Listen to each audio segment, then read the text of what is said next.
dirigir esta quarta-feira à noite, para a segunda abertura. Pedindo permissão do monitor da casca de prisão essa nova equipe, para que ele faça a devida limpeza de qualquer energia negativa que se encontre. Pedimos a purificação da água, que é o remédio necessário para voltar nossas casas. E assim, em nome das leis do Cristo da Caridade, estamos iniciando a atividade esta quarta-feira à noite. Nosso irmão de la Torres, da Praça de Explanação, nossa irmã Maria de Luz, da Praça de Oração para os Lares, nossa irmã Miriam, vai fazer a leitura do Evangelho. Não. Boa noite, irmãs, irmãos, que nosso Mestre Deus nos ampare sempre. Vamos ver do Evangelho Há Muitas Moradas na Casa do Meu Pai, capítulo 3. Progressão dos mundos. O progresso é uma das leis da natureza. Todos os seres da criação, animados e inanimados, estão sujeitos a ele pela bondade de Deus, que quer que tudo cresça e prospere. A própria destruição, que parece aos homens o termo das coisas, não é senão um meio de se chegar, pela transformação, a um mundo mais perfeito. Tudo morre para renascer, e coisa alguma retorna ao nada. Ao mesmo tempo que os seres vivos progridem moralmente, os mundos que eles habitam progridem materialmente. Quem pudesse acompanhar o mundo em suas diversas fases, desde o instante em que se aglomeraram os primeiros átomos que serviram para construí-lo, vê-lo-iam percorrer uma escala incessantemente progressiva, mas através dos degraus insensíveis a cada geração, até oferecer a seus habitantes uma morada mais agradável, à medida que eles próprios avançam no caminho do progresso. Assim caminham paralelamente o progresso do ser humano e dos animais, seus auxiliares, dos vegetais e da habitação, pois nada é estacionário na natureza. Quanto essa ideia é grande e digna da majestade do Criador, e quanto, ao contrário, é pequena e indigna da sua potência, a que concentra sua solicitude e sua providência no imperceptível grão de areia que é a Terra. Ideia que restringe a humanidade a alguns seres que a habitam. A Terra, seguindo essa lei, esteve material e moralmente num estado inferior ao de hoje, e atingirá, sob esse duplo aspecto, um grau mais avançado. Ela chegou a um dos seus períodos de transformação, em que, de mundo expiatório, vai tornar-se mundo regenerador. Então, os seres serão felizes, porque a lei de Deus aí reinará. Santo Agostinho, Paris, 1862. Que assim seja. Que assim seja.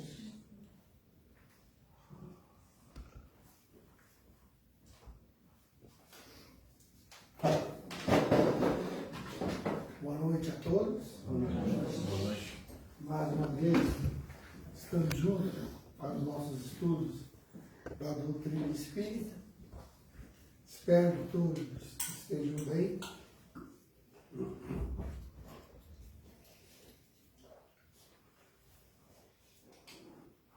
Nós vamos estudar hoje um livro muito bom, Boa Nova, capítulo 22, a mulher e a ressurreição de Cristo.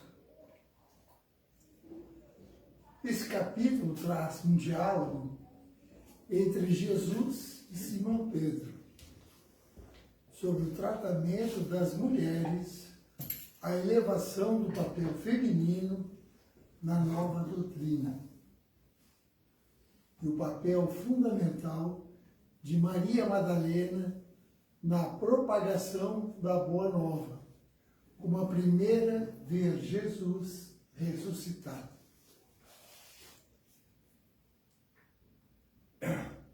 ela traz também para nós, essa lição, o amor, a caridade, a fraternidade e o sentimento interior de cada um no resolver e no receber as mensagens.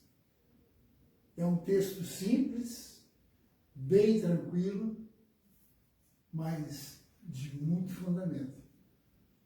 Ele chama a nossa atenção para as pequenas coisas que a gente vai pincelar aqui.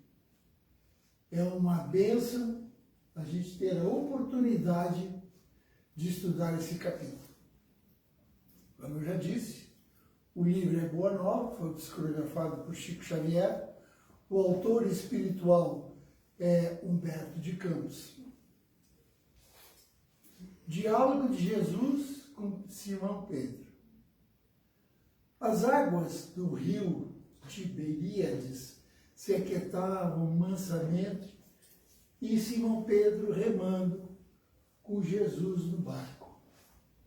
Jesus estava próximo da sua crucificação, ele já estava preocupado com seus apóstolos e ele remando, observando Simão Pedro. E Simão Pedro também estava diferente. Ele remando, olhava para o Cristo, pensativo, preocupado, e Jesus lia seus pensamentos, os seus trejeitos, porque ele conhecia todos. Quando encostaram na praia, Jesus perguntou: "Que tens tu, Simão Pedro? Parece preocupado?" "Senhor, a nossa lei diz que a mulher deve ser castigada, que a mulher deve ter precauções quando ela erra. E nós estamos observando que o Senhor está trazendo as mulheres meretrizes e malquistas da cidade para as suas pregações aqui no Rio. E nós estamos preocupados com o Senhor quanto a isso." Jesus, sábio, inteligente, né? Tranquilo, olhou para Simão Pedro e disse: "Pedro, não te preocupas comigo. Eu vim de Deus. Estou aqui cumprindo as ordens de Deus, com amor, com carinho e com fraternidade. Não te preocupas." Mas Simão Pedro era inquieto, não ficava muito quieto e largava uns dizeres que pareciam que estava chamando a atenção de Jesus. E Jesus, observando a atitude de Simão Pedro, perguntou para ele: "Mas conta para mim realmente o que mais tu tens." Aí ele respondeu: "Mestre." Com muita timidez ele disse: "A lei que nos rege manda lapidar, polir, para atingir tolerâncias rigorosas contra as mulheres que perverteu a sua existência. Já conhecendo por antecipação esse pensamento de Simão Pedro, Jesus fez que não ouviu, ficou só observando. Mas na realidade, naquela época, eles tinham dificuldade de entendimento. Apesar de serem os apóstolos de Jesus, eles tinham a dificuldade de entendimento. E Pedro, com essa situação das mulheres, ficava muito preocupado. Entretanto, tornou o apóstolo respeitosamente: "Nossos legisladores sempre ordenaram severidade, rispidez para as mulheres decaídas também. Observando os nossos costumes, e nós estamos preocupados com o Senhor, sim." nada temas por mim, Simão. Vamos seguir o nosso trabalho. Fez uma pausa para que Simão Pedro pudesse pensar, analisar aquela situação. E Cristo também se chamou no interior e ficou quieto. Jesus, nesse trabalho que ele estava fazendo, ele trouxe a percepção sobre as mulheres, elevando-as com amor e respeito. A mulher, como portadora da vida, e muitas vezes como mensageira crucial na iluminação do mundo. Mas disse mais para Pedro: Pedro, ouve bem, a lei antiga manda apedrejar a mulher quando ela erra. Não é verdade? Então, essa mesma lei diz: amai uns aos outros como a si mesmo. Não é verdade? Ele dizia para Pedro. E Pedro escutando. Porém, o meu ensino para vocês, eu disse, cumpre a lei, mas com amor, com fraternidade, com reflexão. Pense antes de agir. Não estou dizendo que não é para cumprir a lei. Cumpra a lei, mas com amor. Então ele fala em amor, fraternidade, caridade, fala em tudo isso nesse trecho.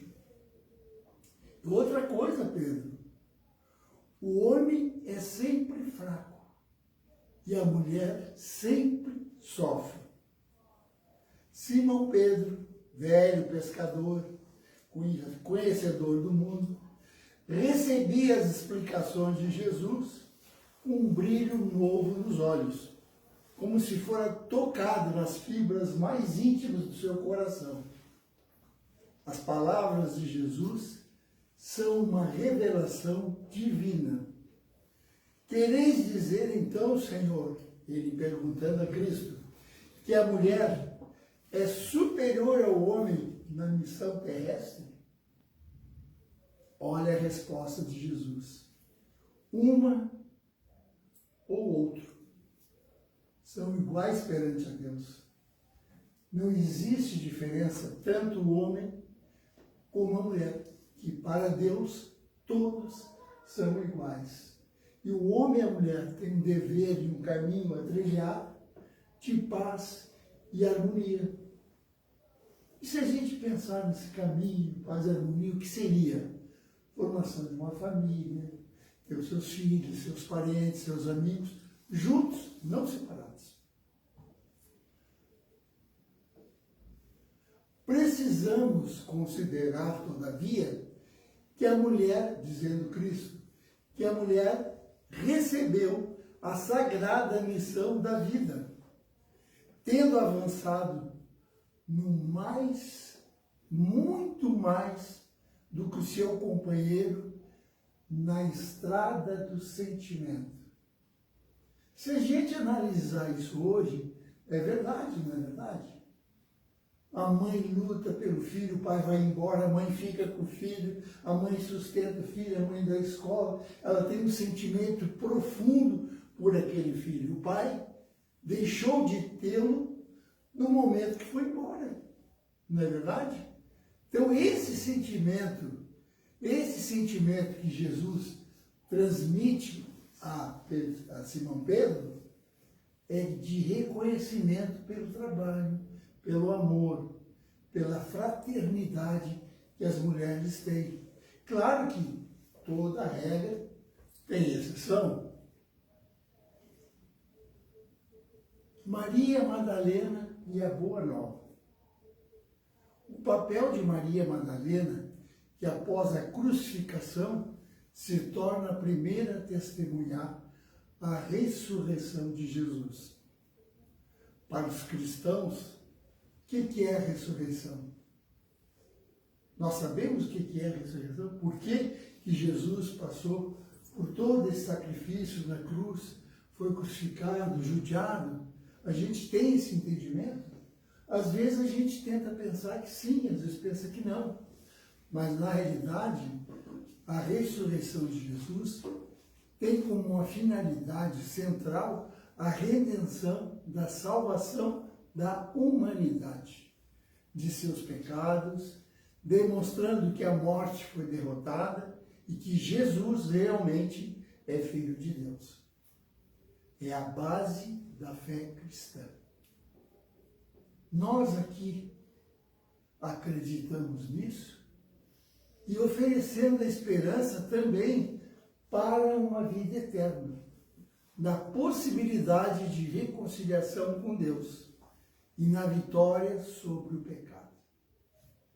O que seria a vitória sobre o pecado?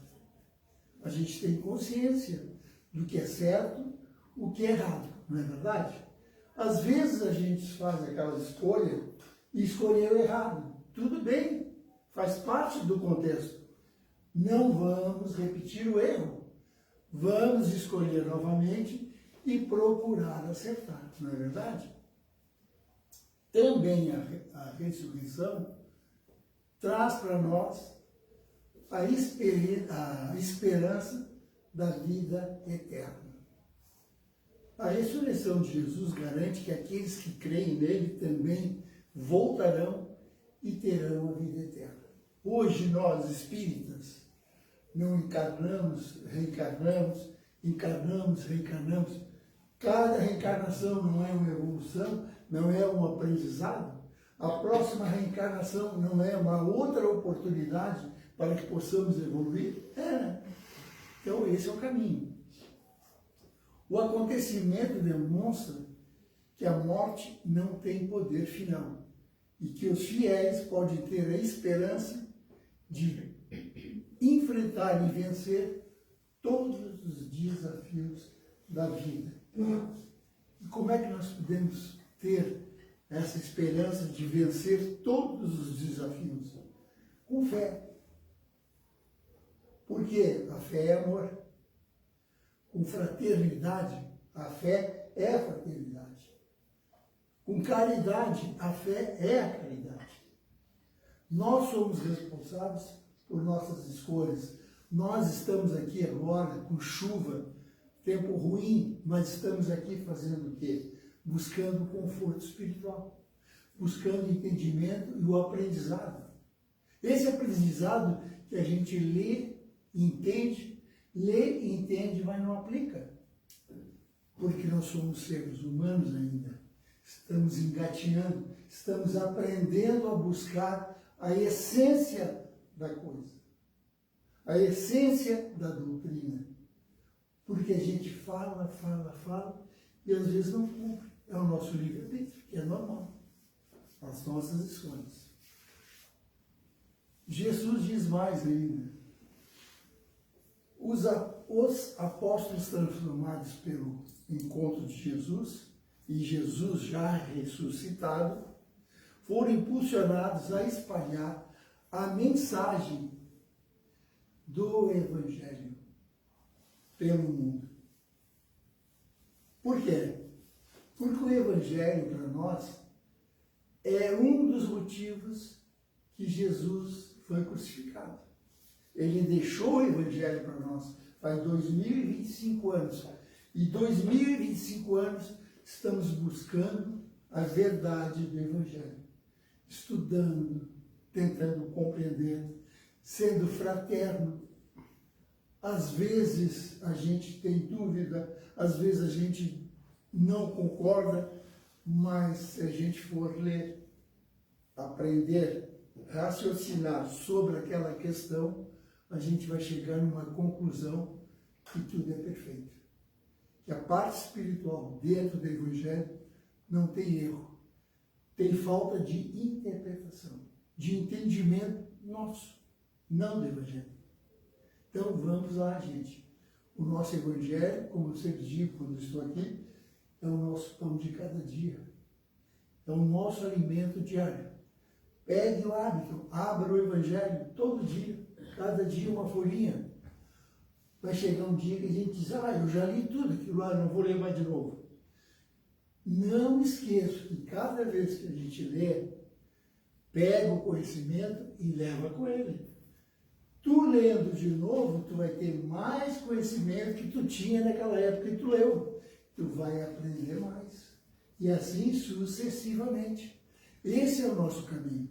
Essa é a nossa verdade. A ressurreição também é uma fonte de força para os cristãos enfrentarem dificuldades e um lembrete da alegria de um amor incondicional de Deus. Por quê? Porque Ele deu o Filho dele para nós, para ser sacrificado em nosso nome, para que nós possamos hoje estar lendo o Evangelho, tendo aquela parte cristã no nosso interior, na nossa essência, da bondade e da caridade. Agora, 2 dias após a morte do homem, seus apóstolos e os homens da época reclamavam, pensando como pôde acontecer o que aconteceu com Cristo. Esse homem que salvou tanta gente, levantou mortos do túmulo, ele fez aleijado andar, ele fez cegos enxergar, ele viu paraplégico caminhar. Por que ele não julgou Judas? Né? Eles perguntaram, revoltados. E Cristo, depois de ressuscitado, verificando todos eles, os seus apóstolos, como um rebanho de ovelha perdida. Onde está aquele sentimento que ele deixou para os apóstolos? Seguir o caminho dele como eles seguiram depois. Isso são passagens, não é eterno, são passagens. Onde estava aquela fé deles que ele deixou para eles fazerem o serviço que tinha que ser feito, que era aplicar o Evangelho? Diz mais, Jesus salvou tantas pessoas, amou a todos, fazia milagres, olhava seus discípulos e observava, incompreensivelmente, quanto ocorrido, parecia um rebanho desarvorado, desejava fazer a ouvida da sua palavra divina em seus corações. Ela estava guardada no coração dos apóstolos, mas a coisa foi tão forte, foi tão penalizada, que os apóstolos estavam sofrendo. Isso que eles estavam passando, não é que eles não queriam fazer, estavam sofrendo, estavam doentes de dor. Então, Jesus entendeu isso. Prova é que temos hoje Paulo de Tarso, o maior divulgador da doutrina. Outros apóstolos, Lucas, Mateus, João, Simão Pedro, então eles fizeram o trabalho deles, mas passaram por isso. Aí eu boto um ponto. Como eles puderam passar por isso se eram apóstolos de Cristo? Eles tinham conhecimento, que a gente não chega nem numa unha deles, conhecimento que eles tinham. Fé. Só pela fé. Eles não fugiram da luta, eles não correram do perigo, nunca desistiram da força de Jesus. E é isso que Ele quer de nós, hoje, encarnados em 2025, buscando a compreensão, o entendimento para que a gente possa seguir nossos caminhos, a nossa evolução normal.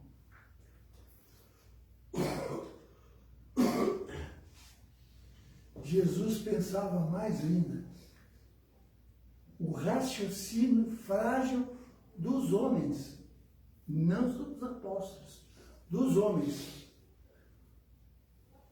O homem que lutava por a finalidade daquele sacrifício, afinal, Jesus não era filho de Deus.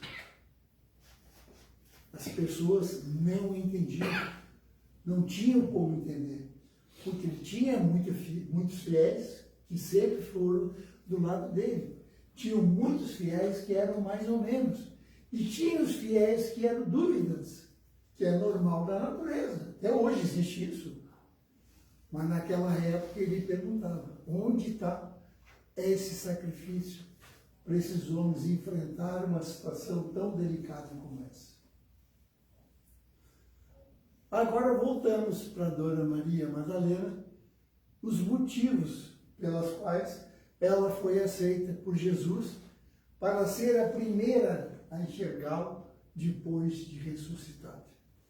Jesus escolheu Maria Madalena como a primeira a vê-lo ressuscitado, principalmente porque ela era humilde.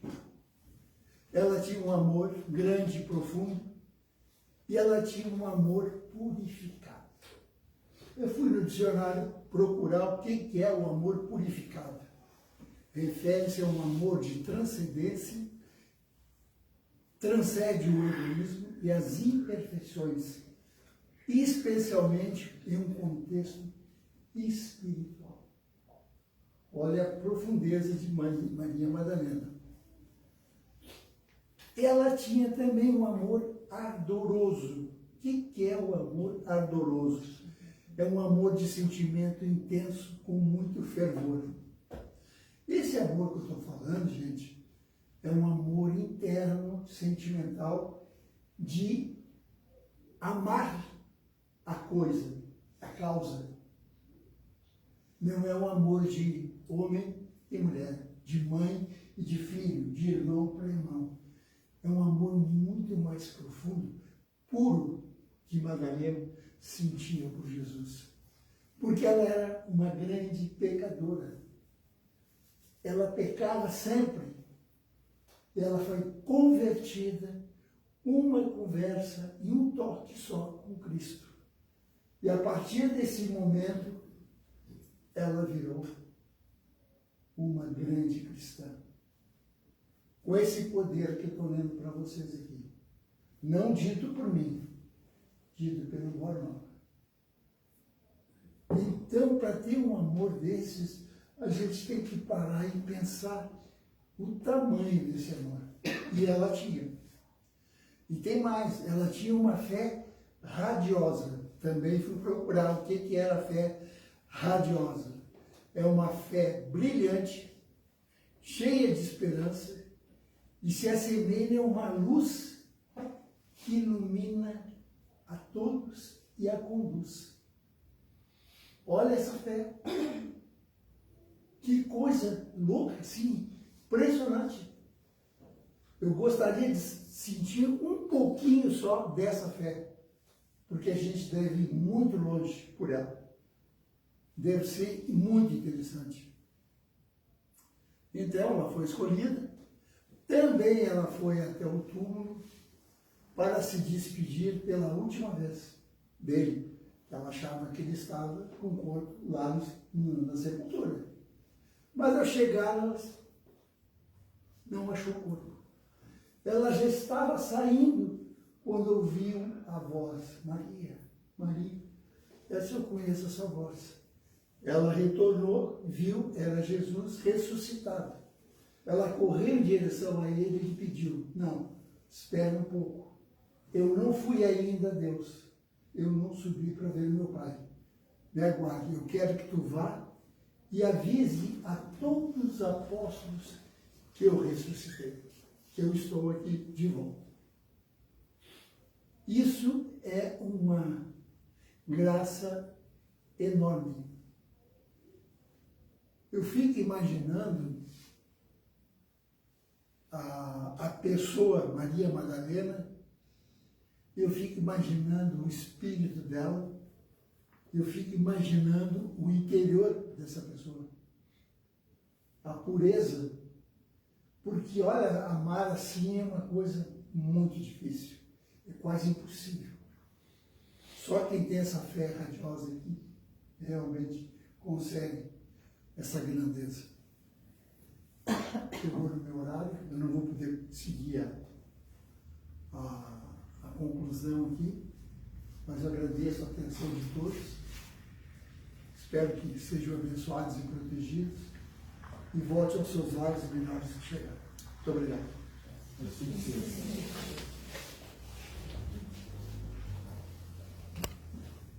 Então, nós vamos para a direção dos lares, e nesse momento vocês enviam pensamento positivo. Então, o irmão que está precisando de ajuda, vamos orar por você.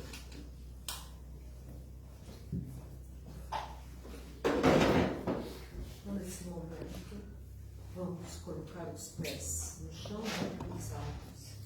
Pode colocar as mãos sobre os joelhos. Isso é para a energia fluir agora e também depois, durante o passe. Senhor Jesus, nos prostramos perante Tua majestade, perante Tua fortaleza.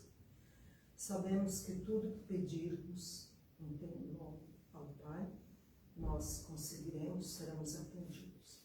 Queremos pedir hoje mais fé, conforme a palestra que nosso irmão fez, a sua exposição maravilhosamente apresentada, e vamos nos colocar no lugar de Maria Madalena, Pedro, Paulo, aqueles a quem tivermos mais devoção, e principalmente Maria Santíssima, nossa Mãe, que mesmo não entendendo a profundidade da missão de Jesus, talvez, ela teve tanta fé, tanta confiança que o seguiu e se ofereceu perante a espiritualidade, com certeza, para recebê-lo em seu seio e depois seguir, mesmo sem se lembrar da sua grande missão.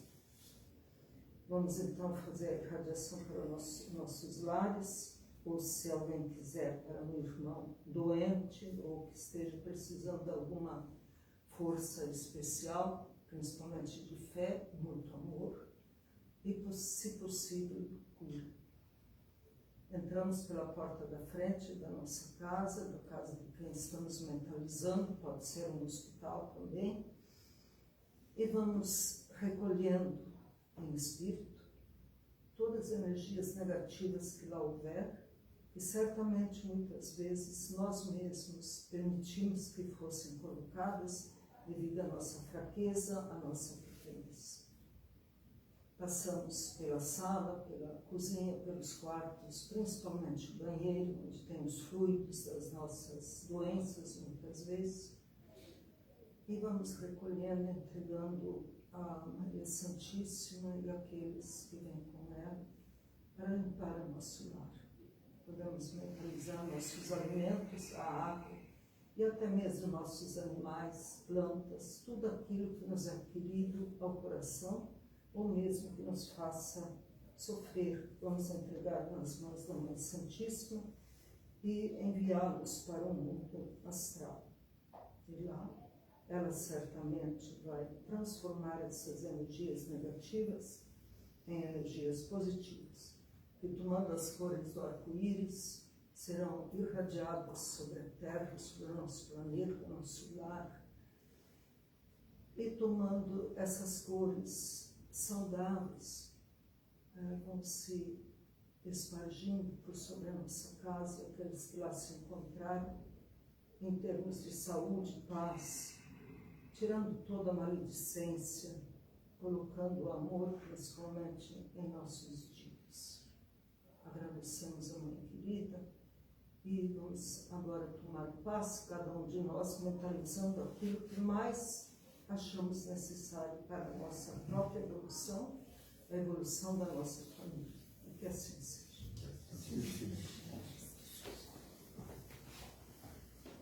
Então vamos para o passe, mentalize seu anjo da guarda para receber os fluidos positivos.